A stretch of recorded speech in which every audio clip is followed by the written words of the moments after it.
Well, it looks like Dome has a VP. We will take a walk down Waltz Boulevard tonight. We're going to talk about the latest and worst out of the Secret Service, what's going on over there in Iran, all that and more coming up on I'm Right.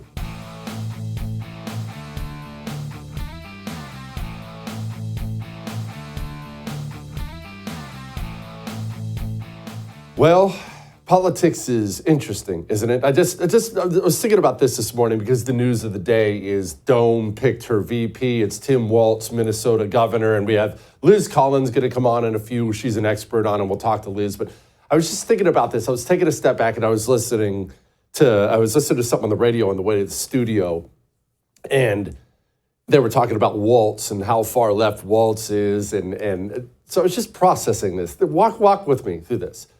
In about the last month or so, you and I have experienced the sitting president of the United States of America be ousted from within his very own party to the naked eye. The Democrats just kicked Joe Biden out and selected their candidate right in front of everybody. We witnessed this in our own lifetime, just in the last month.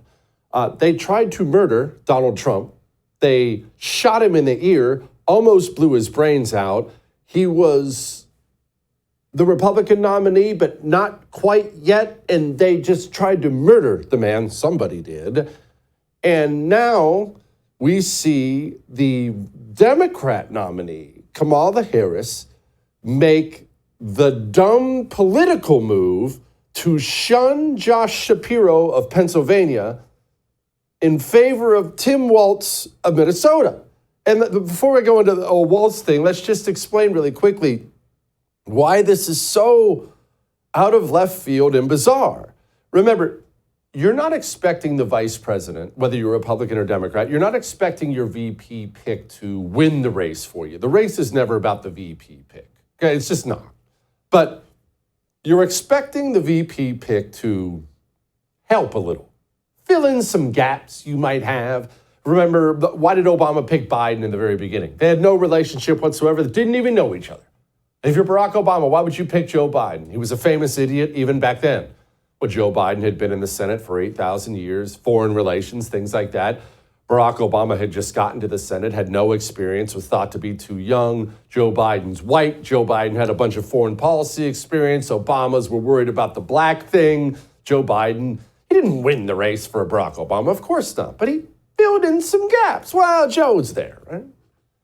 Donald Trump did this with Mike Pence. Donald Trump, you know Trump's style, very bombastic in your face. And that can be wonderful for a lot of people, depending on what you like. It could be way too much for some people. Oh, gosh, I don't like it. So who did Trump pick first time around? You picked Mike Pence. Milquetoast Pence. He's so nice. He seems really nice, calm, and not, filled in some gaps there, right? And so now Dome has to make a selection. Well, look what Trump did this time. He picked J.D. Vance, trying to carry the Rust Belt states. You pick Rust Belt Vance. Dome has to make a point, has to make a choice here. And this is a very, very important choice. You see, this race is likely, I don't want to make a prediction here, but it's likely going to come down to this. The thinking right now is that Donald Trump is going to win most, if not all, of the Sun Belt states, the Sun Belt swing states. That's the Georgias, the Arizonas, the southern states, the Sun Belt.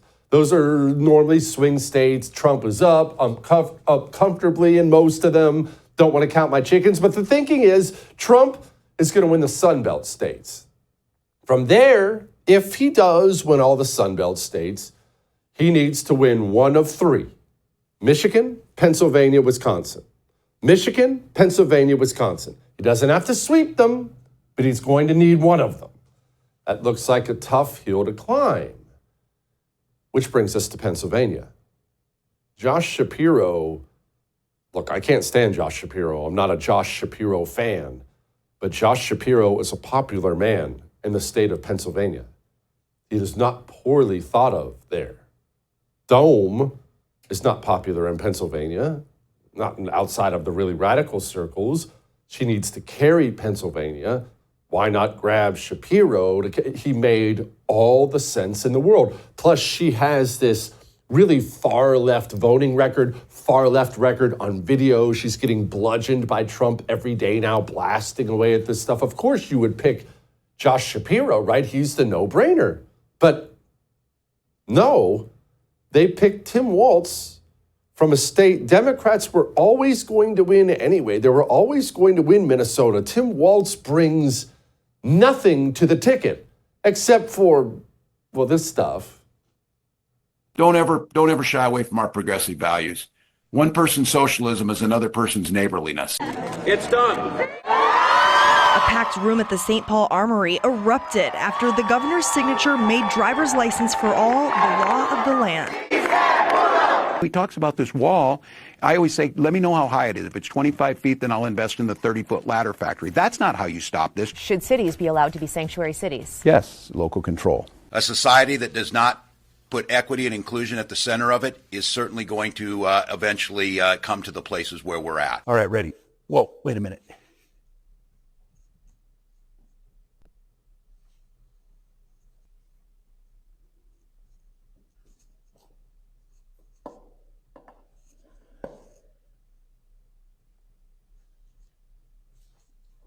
There, that's better. So the story today is not about Tim Walz. I know that's the headline. And yes, we're going to talk to Liz Collin about this guy specifically. The story is about Dome and how terrible this campaign is. Ignore the hype, the media hype. And it's not that there's not enough hype for her to win. She certainly can win. I'm not saying that. But she's just so insanely bad at this. She's insanely bad for a variety of reasons. She doesn't know anything.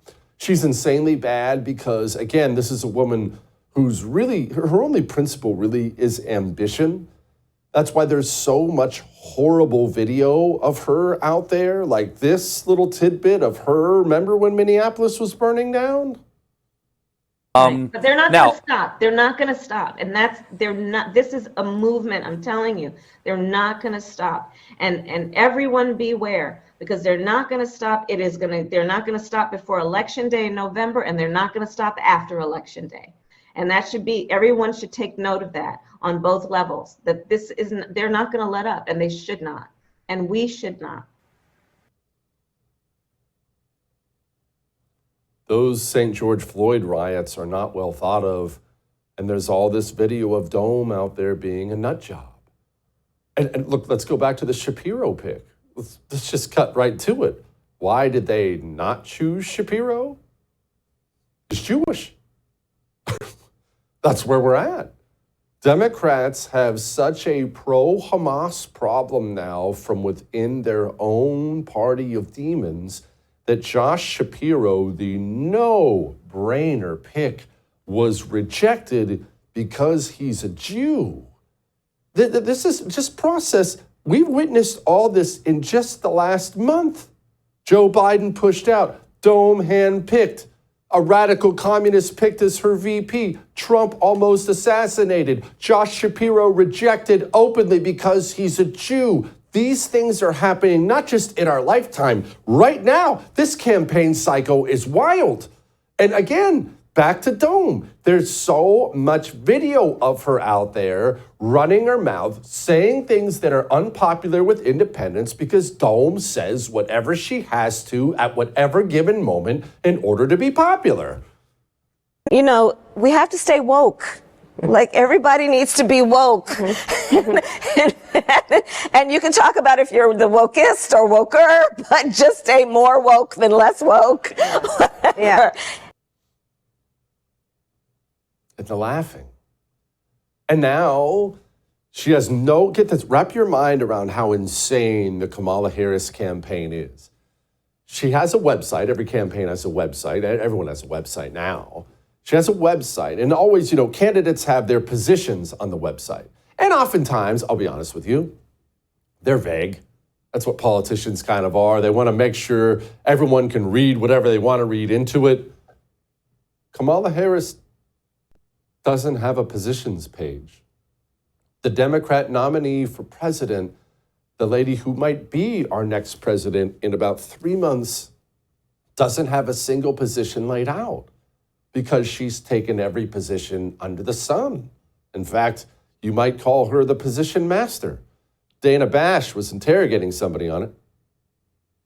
In the 2020 primary, the vice president praised the defund the police movement, and now she says she doesn't support defunding the police. She called for decriminalizing crossing the border illegally. Now she supports President Biden's policies for clamping down at the border. She supported Medicare for all at one point, eliminating private insurance, and her campaign says she doesn't support that now. She's reversed herself on a fracking ban.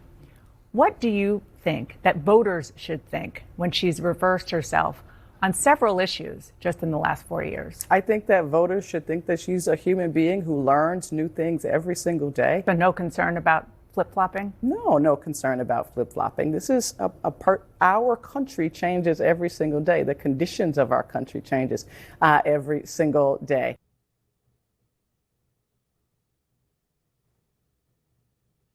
She's a terrible candidate. That's why they're hiding her. That's why she's not doing press interviews. She's a complete and total disaster. And it gave me this thought. Maybe this is a little dark, but it gave me this thought. I want to get to Liz Collin and talk more about Tim Walz in a moment, but it gave me this thought. I was thinking about this morning.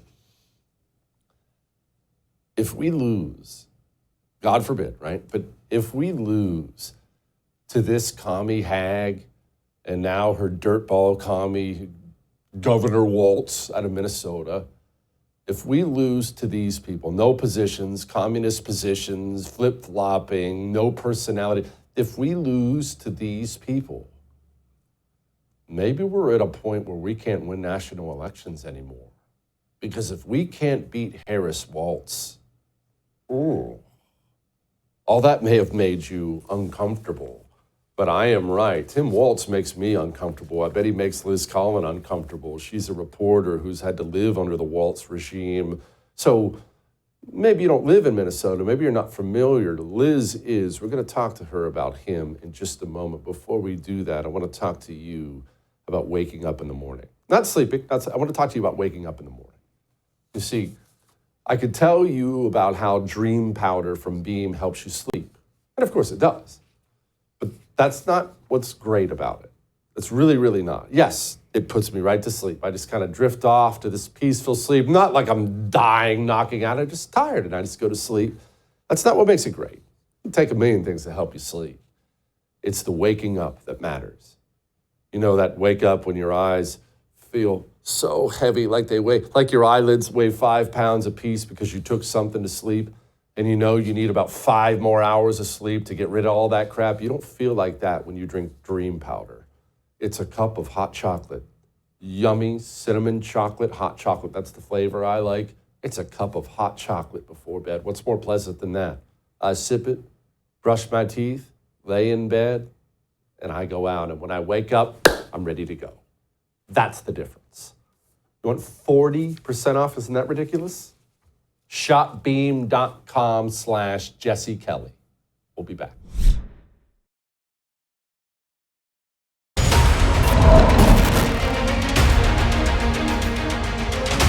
It's Walz, baby, let's go!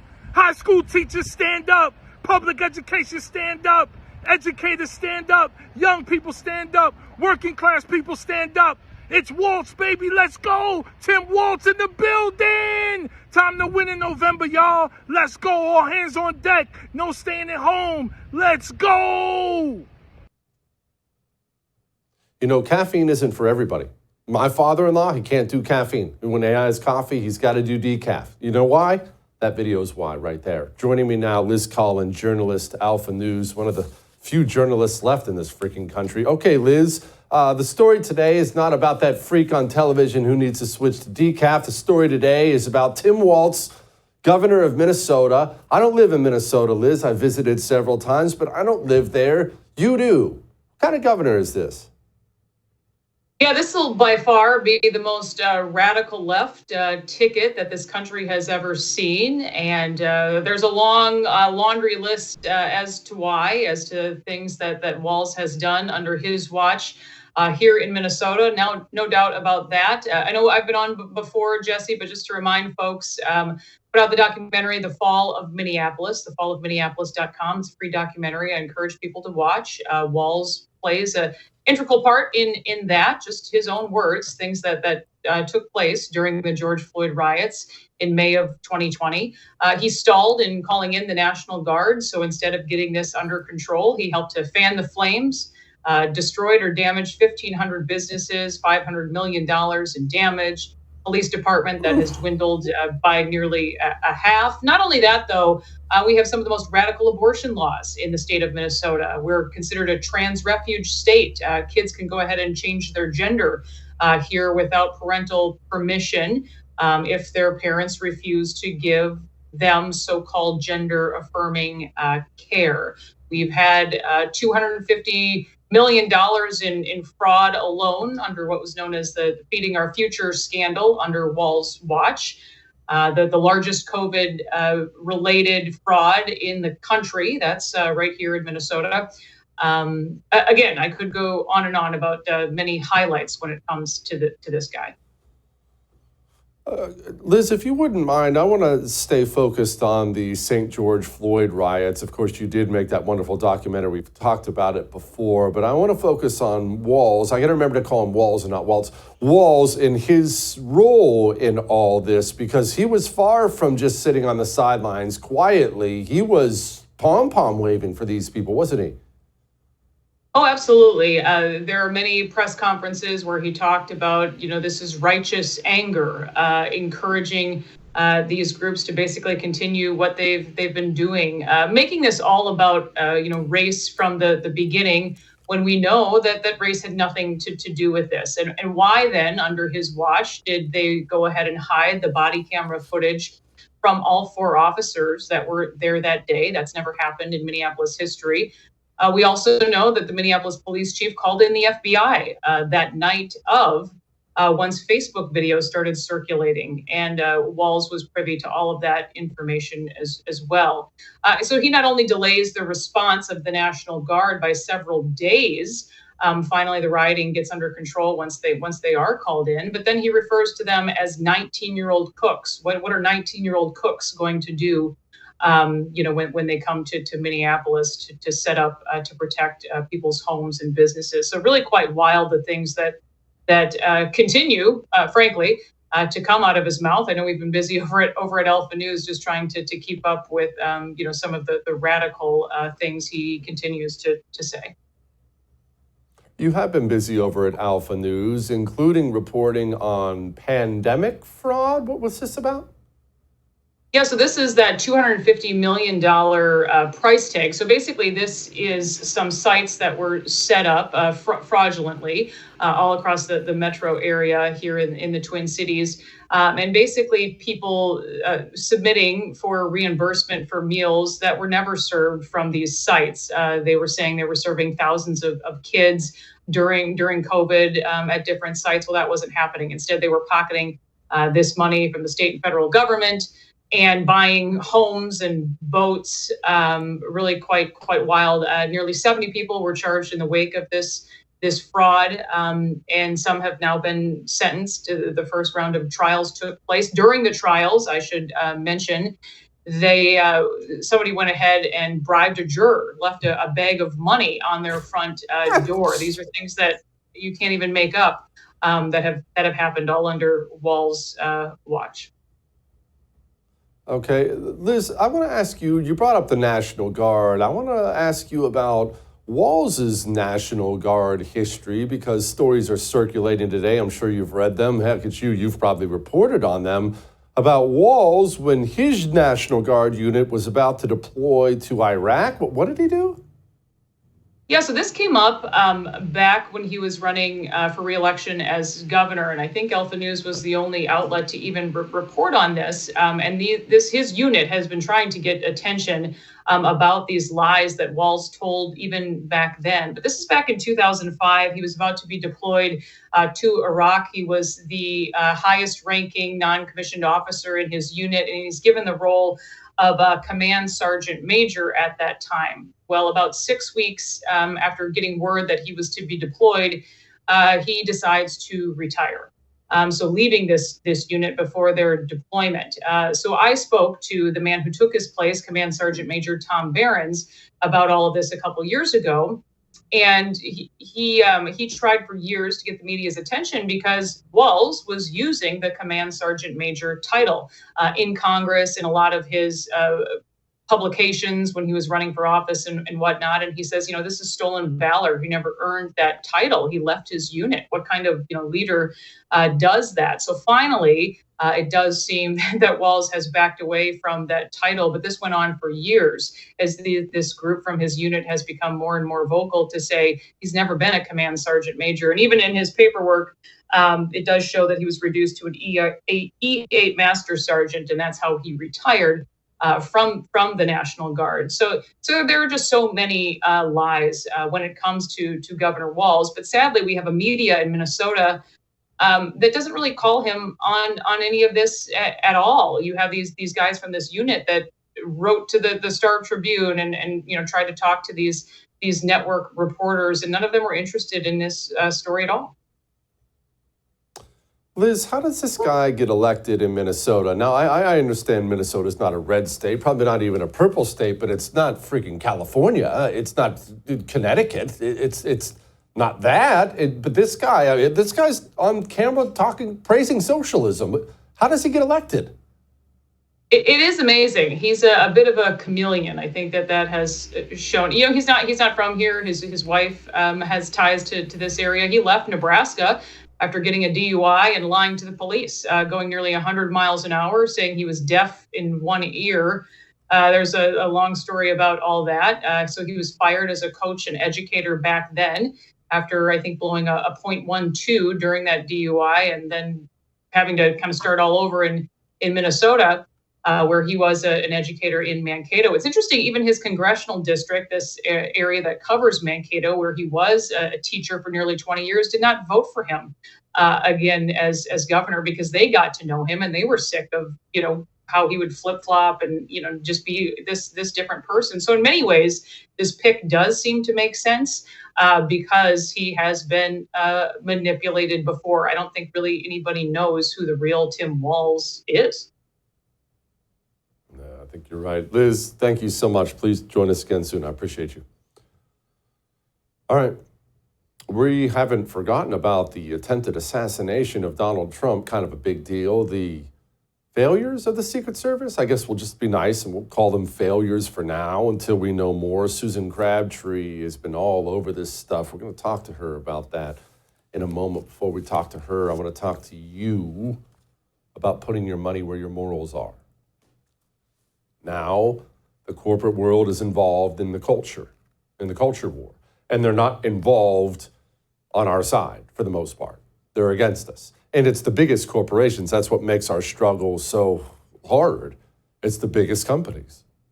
It's the Nikes. It's the Disneys. It's the Starbucks. It's Verizon, AT&T, T-Mobile. You don't have to pay them to destroy your country. You can switch to Pure Talk. They're on the same great 5G network. You will pay, I pay half of what I paid before. We switched from T-Mobile, 4 lines, our bill got cut in half. Same service, half the bill, and Pure Talk loves my country. Their CEO fought for this country. They're all about America. And it takes 10 minutes to switch. You don't have to switch phones. You can get a new phone if you want, but keep your phone, keep your number. Go to puretalk.com/JesseTV and switch. We'll be back.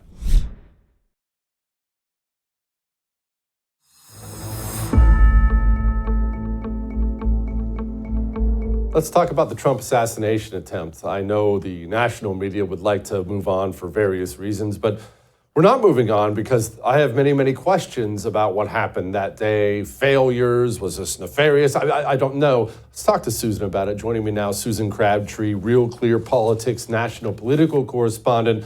Okay, Susan, there's been so much information and so much misinformation. I hate to use that term out there. Can you walk us through what you know from that day so far? Well, we know that there was a terrible plan that was put in place by the lead site agent who was inexperienced. The woman out of the Pittsburgh field office. She has a lot of time in the Secret Service. I know her name. I'm withholding it because I feel like she will get doxxed. There's no doubt about it. This woman has had experience in the Protective Intelligence Division, which is not protective detail like you see the innermost ring of the Secret Service detail that cover presidents and protect them on a daily basis. She produced a site plan that had several egregious problems. The foremost being no one on the roof of the American Glass Research Building, and the fact that the perimeter was inside that building. And then when she did get law enforcement to man that building, they were put inside the building. We don't know the real answer on why that was, why they were inside the building, whether it was hot that day or whatnot. But it's just a series and layers of errors. Now we are learning that this counter snipers that were assigned for the first time, it was this first time that a Trump rally with 50,000 people, tens of thousands of people on a regular basis, was assigned counter snipers. That in and of itself shows the level of unseriousness that the Secret Service was engaged in terms of assessing threats to Donald Trump versus Jill Biden and Joe Biden and Kamala Harris. Obviously, he has more people at his rallies. The Iranian threat was clear. We've known that for 4 years. However, why did we only have counter snipers at this event for this particular rally? I think that raises a lot of questions in my mind. My sources are telling me that they were inoperable. They had texts, but they didn't have Wi-Fi. Okay, they were sending texts without Wi-Fi. Why? Why didn't they have the technology? Why didn't they have a drone in the air when the shooter had a drone in the air 2 hours before the event? Why did they not address that drone that was in the air? Why didn't we have people on the ground? The counter snipers that were assigned to the rally were only provided the day before. Late. They didn't have time to do their full counter sniper survey of the site. We have siloed communications between local law enforcement and the Secret Service.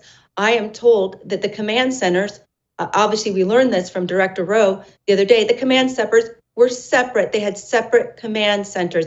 That means that they have a command center for coordination because they cannot get the local law enforcement that they are increasingly dependent on because of staff shortages and the needs of a campaign. They can't get them on the same radio frequency as the Secret Service itself. So they use a command center to coordinate. And you saw Kim Cheadle, the former director, now resigned, talk about they're so dedicated to interoperability. Well, that all broke down that day. There was no interoperability. And so, I mean, I can go on, but the problems of, the siloed communications between local law enforcement, it's not their fault. They were the ones that were most aggressively pursuing Thomas Crooks. But they also are trying to do a little CYA, in my opinion, the local law enforcement, by saying they only had a very narrow line of sight, that they didn't have a great line of sight to the AGR top of the rooftop. Well, okay, then why weren't you on top of the roof?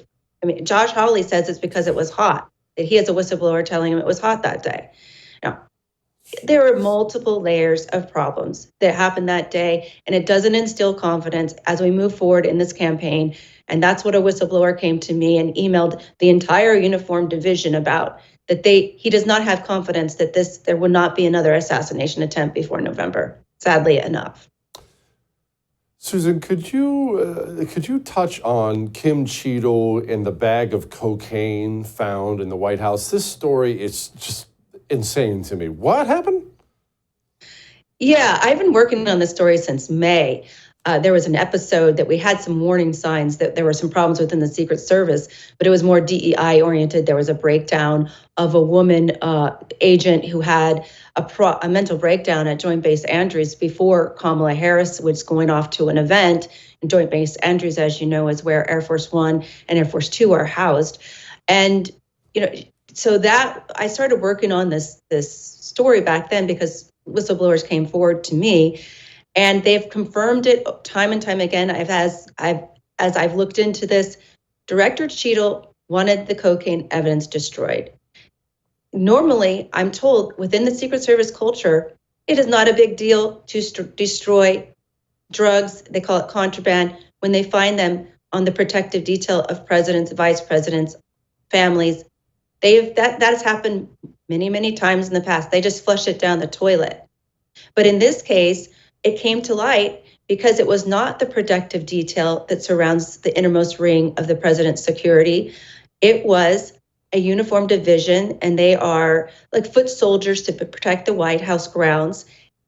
That this person, a uniformed division person, found it inside the White House complex, and was moved several times. I mean, I don't know if it was moved. They report that they found it in different places. There was several leaks, and my sources say that that's a joke.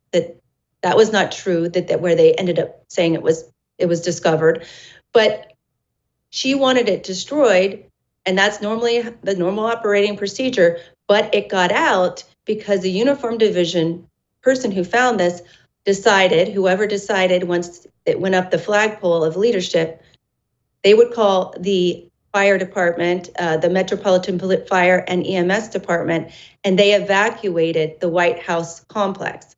When they evacuated the White House complex, the press room where I used to work, they all found out about it because they were evacuated. And so the cat was out of the bag, and they had this baggie. It was less than a gram of cocaine. And they, all of a sudden, Cheetah wanted to do what's normal operating procedure and get rid of it. But it was already evidence at that point. It was already official evidence. So they had to send it to Department of Homeland Security and for testing. It came out, the Metropolitan Police tested it first. Came back, it was cocaine. It was not a hazardous substance. It wasn't anthrax. It wasn't ricin. So they then sent it to the FBI, and they found a partial DNA hit. Now, they didn't find fingerprints, but they found a partial DNA hit. And what that means, I'm told, and you might maybe know more than I, have more experience with this, but in law enforcement, that means that they have a potential match of a blood family member, blood relative, all the people that were in the White House that day, or that weekend. You could narrow it down. But they didn't do anything with it because they didn't want to find out who it was. Well, I think we all have our suspicions on who that might be. Susan, thank you so much for your reporting. Please come back soon. Thank you. I appreciate it. All right, we have more. Next.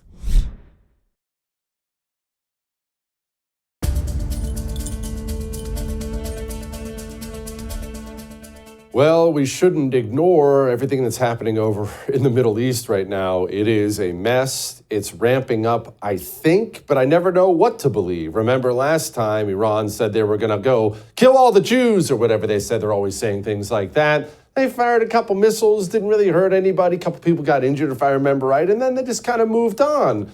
Is this going to be that? I don't know, but I bet Lisa does. Joining me now, editor-in-chief of the Foreign Desk, Lisa Daftari. Okay, Lisa, first, we had some rockets, Iranian rockets, land in an American base in Iraq. A few people injured, possibly someone killed. But this is not new. This is what they do. Are we seeing anything new? No, this is not new. This is the Islamic Republic, a terrorist regime that has occupied Iran for 45 years and has taken that time to beef up its proxies, to do its dirty work in the region. And some American administrations have paid attention to this and some haven't.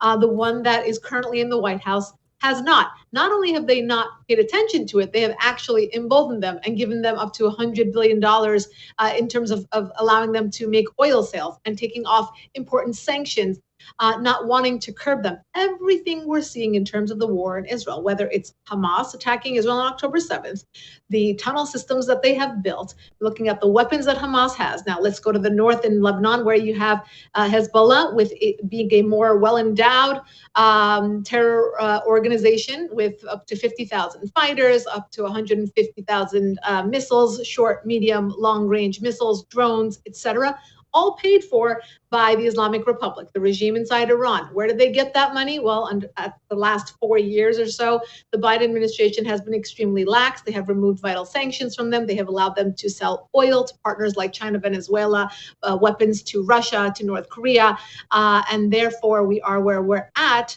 because of that. Now, add to that, it's not just Israel that they're attacking. This is America's war as well.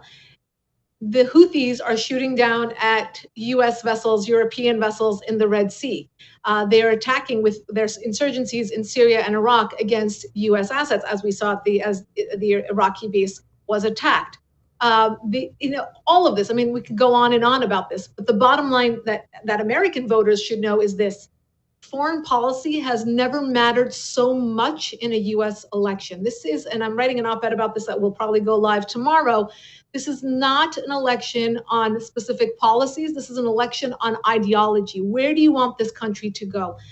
And it's not just foreign policy. We can talk about national security, our border. There are Hezbollah, Hamas, Taliban, Islamic Republic regime operatives inside the country right now because of that lax border. It's not just well-intentioned people from Honduras and Guatemala and other places coming here for a better life. Good for them. They should come the legal way and come here, and we will welcome them. The issue is this: the bad guys will always find the loopholes, and our government is not only giving them the loopholes, our policy invites a lot of our enemies to take advantage of what's going on right now in the White House. Lisa, could you explain as best you can, because it gets confusing for everyone, myself included, why in the world the Biden administration, honestly, and the Obama administration before them, why they are so kind to a country that has declared themselves over and over again to be our enemy. It's not like Iran, to their credit, it's not like they're shy about it. They're not doing it behind our back. They hate us. They admit they hate us. So why be kind to them?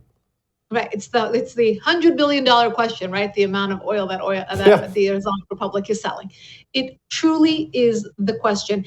Look, before Obama became President Obama, he campaigned on normalizing relations with the Islamic Republic. Before Biden came into the White House, he said, forget the deal that Trump ripped up in May of 2018. I will get right back into that Iran nuclear deal. Why? Why, without contingency, would you announce to our enemies that we want to make nice with them and that they have the upper hand in negotiating that deal? It never worked out because their requests were so egregious that even this White House couldn't agree to that. But they wanted it. This Biden White House wanted another Islamic Republic nuclear deal to be the crown jewel of their foreign policy, just like President Obama felt that that was the crown jewel of his foreign policy. There are a few reasons that I can point to. Look, this philosophy, ideology, whatever you want to call it. It started actually with President Carter. He's the one who ushered in the Islamic Republic. If you talk to any Iranians who are upset about this revolution happening in Iran, upset about the Shah being toppled and this government coming in, they will equate their grievances with President Carter really having a hand in the toppling of the Shah. And of course, it's very nuanced. There's a million other factors here, but we all have to agree that the posturing of the American president or the White House has a lot to do with how the dominoes fall all around the world. That is why it's so important to look at President Carter's role in ushering the Islamic Republic into office in 1979, and then looking at President Obama and why he was so kind to the Islamic Republic and allowed them, by signing a meaningless piece of paper in the JCPOA, the Iran nuclear deal, how they got so much money and were able to, again, continue on with their weapons program, despite the fact that they were, in this contract. What does that paper really mean to them? What does that contract really mean to them? We're dealing with a terrorist regime where diplomacy means nothing. Now, these three Democrats who I mentioned, they want to use diplomacy to normalize relations with a regime that cannot be trusted. And that is exactly why, love him or hate him, for the 4 years when Trump was in office, he enforced a maximum pressure campaign against Iran's regime, where there were meaningful sanctions, where we pulled out of the Iran nuclear deal. We, marginalized them to the best of our ability for them not to be involved in the global economy, et cetera. And it worked. You saw all around Lebanon, for example, there were charity boxes for Hezbollah. They were trying to collect money in charity boxes in supermarkets. Now, juxtapose that with the saber rattling that Hezbollah is doing right now. It feels rich. It feels well endowed. It has the missiles. It has the weapons. It has become emboldened, again, by the head of the snake, Iran's regime, giving them all these weapons, giving them the training, and then setting them on their way to attack Israel. So that is why we are at where we're at. Okay, Lisa, could you explain to me what you think? I realize I'm asking you to make predictions. What you think Iran's response to Israel is going to be? It's been a few days now. We were all waiting. Israel comes out. They assassinate a few people. They blow up some Hamas guy in Tehran, which was sick, by the way. And we were all expecting, the missiles to start raining down. And, it's been a bunch of threats, but nothing has happened. Is something going to happen? What do you expect to happen? Something has to happen because for the Islamic Republic, that they're stuck in this position. And a lot of people don't agree with me, but I have spoken to two very high officials within Israeli intelligence in the last couple of days, and they do agree with me. So I feel comfortable saying this is my prediction. This is not fact, and this is just my feeling, is that Iran's regime does not want to involve itself in a large-scale war. That is why for 45 years they have supported these proxies to do the dirty work for them. Iran's regime at the same time, they're not suicidal, but they have this ego. They have this, reputation to uphold. That's just who they are. But again, they're not suicidal. So this puts them in a position of, we have to talk big, but not go big in terms of escalation. So what I think will potentially happen is they're not going to leave this unanswered. That's for sure. They have to answer this. But they, again, don't want it to escalate to the point. And they do know that Israel's ready. Israel's ready to pounce because they have to. This is an existential threat for Israel, and they have been fighting multiple fronts already. This is yet another front. This is the main front, which is coming from, again, the Islamic Republic. So what I believe will happen is something similar to what we saw in April with some sort of retaliation. Now, whether it comes from Iran proper or if it comes from the Hezbollah, I believe it may come from Hezbollah this time around. It will hurt more because they have, again, Israel's technology or military defense systems may not be able to block every single shot. They will block a lot of it. Again, this is a little side note to the lawmakers who don't support the Iron Dome and other measures in Congress. It's for all of us to defend again Israel against its enemies who want it off the map. The Islamic Republic will find a way to retaliate, but will also try for this retaliation not to escalate more than it has to. Again, I want to go back to October 7th. Hamas attacked. Hezbollah could have attacked simultaneously, really spreading Israel thin in terms of its defense, and they didn't. What they're doing is trying this tactic of really trying to spread Israel thin in terms of fatiguing them and making this a longer war than it has to be. And Israel has two goals it always has from day one, and that is to get the hostages back. It's been over 300 days, by the way. And number two, to decimate Hamas to the point where they are not a functioning terror organization and an existential threat to Israel hovering over Israel.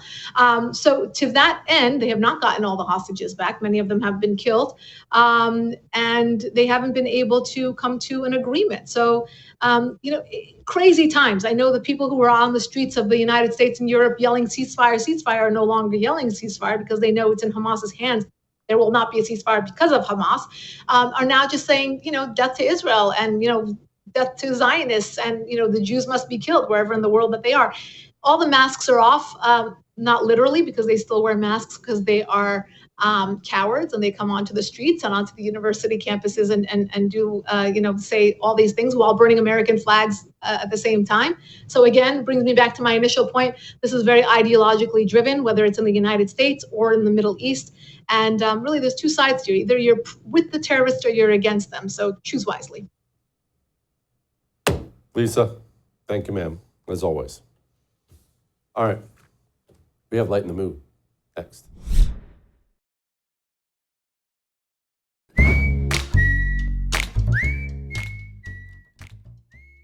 There are little bastions of freedom in these crazy communist places, like New York, for instance. You see New York City's gone so hard left, which hurts me. It hurts me in my soul because I love New York City so much, but not all of the place. You see, if you're on the right and you have the ability to do so, you flee and you get your butt out to Long Island. Why? because Long Island is going red and red and red. It's where all the Republicans are going, and they're doing things like banning masks in public, and the crazy commies up there took it about as well as you'd expect them to. Tensions boiled over tonight at the Nassau legislature when at least one person was arrested. The chaos came during a heated discussion about the county's Mask Transparency Act. The measure makes it illegal to wear a mask in public unless it's for the person's health, religion, or celebratory purposes. A similar state law had been on the books prior to the COVID pandemic. This law endangers my life. This law endangers the lives of many people. Bridget Jones is immunocompromised and came from Harlem to speak against the measure. Criminalizing a tool that literally is PPE, it's a mobility aid, it saves lives. The county legislature passed the bill along party lines. All 12 Republicans voted in favor, all 7 Democrats abstained. Supporters say it prevents people from committing crimes or acts of violence while hiding behind a mask. Did you hear how she said literally? They can't help themselves. It's an infection everywhere, but it's a huge problem on the left, especially liberal white women. They love that word. Anyway, I'll see you tomorrow.